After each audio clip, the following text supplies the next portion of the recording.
Good morning students, how are you? कैसे हो आप लोग? उम्मीद करता हूँ आप लोग अच्छे होंगे, घर पे होंगे, स्वस्थ होंगे। तो आज का जो हमारा टॉपिक है that is the liquefaction of gases है बेटा। मेरे पास कोई एक कंटेनर है, उस कंटेनर के अंदर गैसेस पार्टिकल्स प्रेजेंट हैं। तो इन गैसेस पार्टिकल्स को अगर मैं लिक्विड में कन्वर्ट करना चाहता हूँ तो मेरे पास दो ऑप्शन है। क्या ऑप्शन है? क्या तो मैं प्रेशर को बढ़ा दूँ, प्रेशर को क्या कर दूँ, इंक्रीज कर दूँ।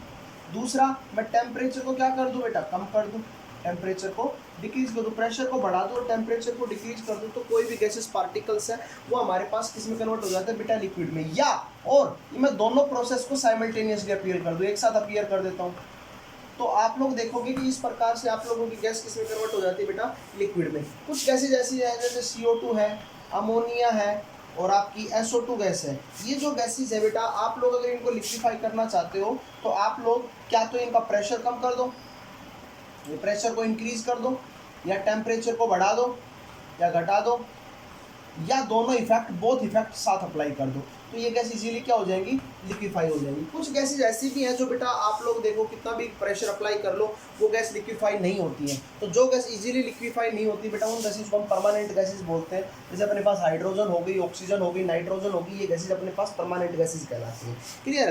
दूसरा, अलग अलग टेम्परेचर, अगर आप टेम्परेचर कम करता जा रहे हो या बढ़ाते जा रहे हो तो उस समय आप लोगों के पास यहाँ पर जो प्रेशर अप्लाई करोगे गैस को लिक्विड करने में वो भी अलग अलग होगा। क्लियर है? मान लो जैसे मेरे पास कोई भी एक गैस है, मैं उस गैस का अगर मैं -50 डिग्री सेल्सियस टेम्परेचर रखता हूँ तो उस समय उसका जो प्रेशर आपको रिक्वायरमेंट होगा लिक्विफाई करने के लिए 6.7 एटमोसफेयर प्रेशर रिक्वायरमेंट होगा। ठीक है? अगर मैं उसका प्रेशर बढ़ा देता हूँ, -30 डिग्री सेल्सियस कर देता हूँ तो उस समय उसका प्रेशर जो होगा आपको रिक्वायरमेंट 14.1 चाहिएगा एटमोस्फेयर। तो मतलब आप लोग कहने का क्या हुआ कि जिस प्रकार से आप लोग टेम्परेचर के साथ वेरी करते हो तो प्रेशर भी आपका उसके लिए चेंज हो जाता है। क्लियर है? गैस को लिक्विड स्टेट में कन्वर्ट करने के लिए। तो हम कुछ बात करते हैं बेटा।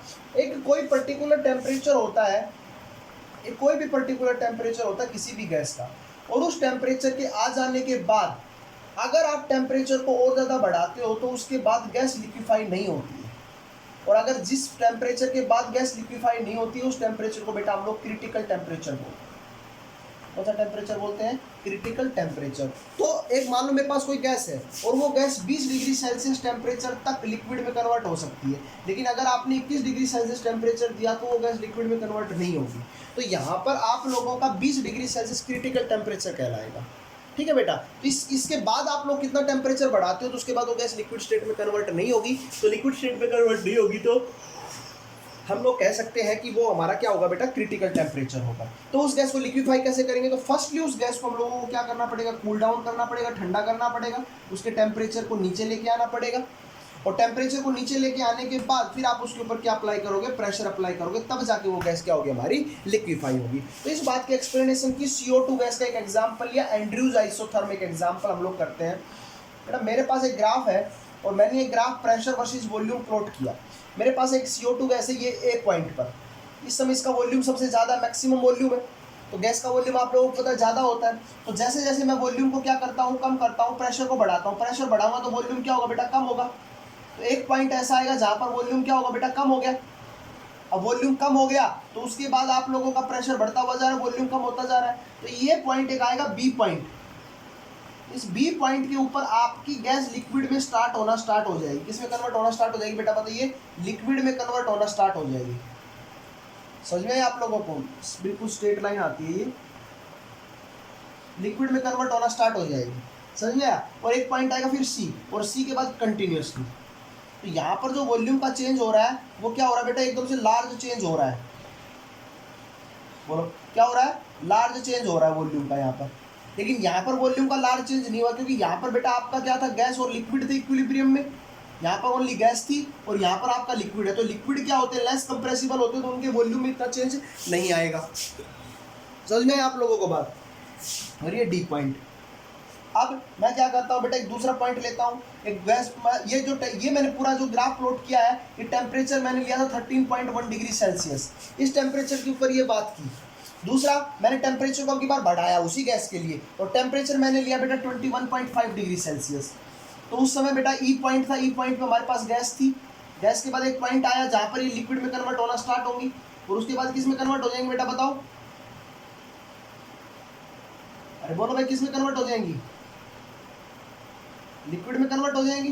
ग्राफ सही नहीं आया, इस प्रकार समझ में आप लोगों को।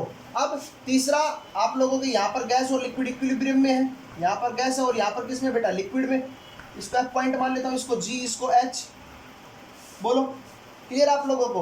अब आप लोग यहाँ पर देखिए, एक अगला टेम्परेचर मैं फिर से लेता हूँ, और मैंने अब की बार जो टेम्परेचर लिया बेटा 30.98 डिग्री सेल्सियस लिया। तो इस टेम्परेचर पे मेरे पास एक गैस थी, वॉल्यूम कम होता जाएगा और इस प्रकार से।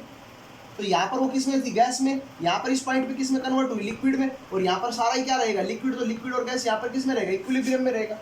अब टेम्परेचर आपसे कितना बढ़ा लो और बढ़ा लो टेम्परेचर, अब गैस हमारी किस में रहेगी बेटा, लिक्विफाई हो ही नहीं सकती गैस। समझ में आ गया आप लोगों को।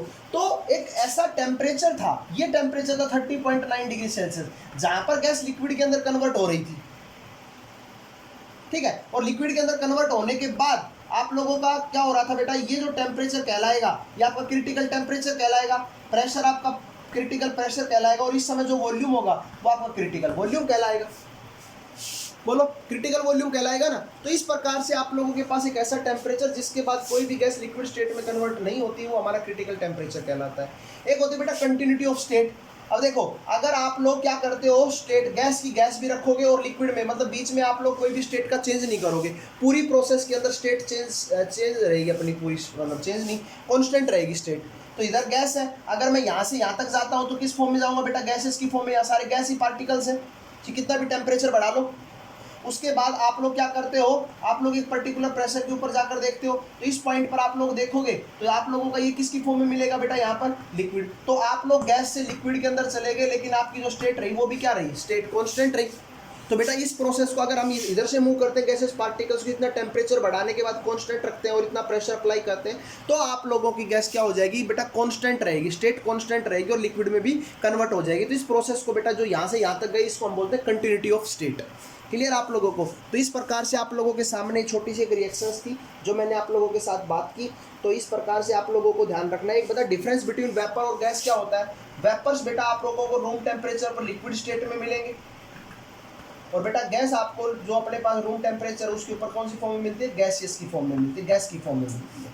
क्लियर आप लोगों को, वो हमारे पास वेपर और गैस कहलाते हैं। तो ये हमारे आज का टॉपिक था जो मैंने आप लोगों के साथ शेयर किया। सो प्लीज़ आप लोगों को उम्मीद है समझ में आया होगा, ठीक है। एंड्रयूज आइसोथर्म हम लोगों ने पढ़ा है, और कोई फिर भी कोई प्रॉब्लम होती है तो आप लोग मेरे से डिस्कस कर सकते हो। कोई प्रॉब्लम होगी तो मैं आपको जरूर सॉल्व करूँगा। Okay, thank you, have a nice day.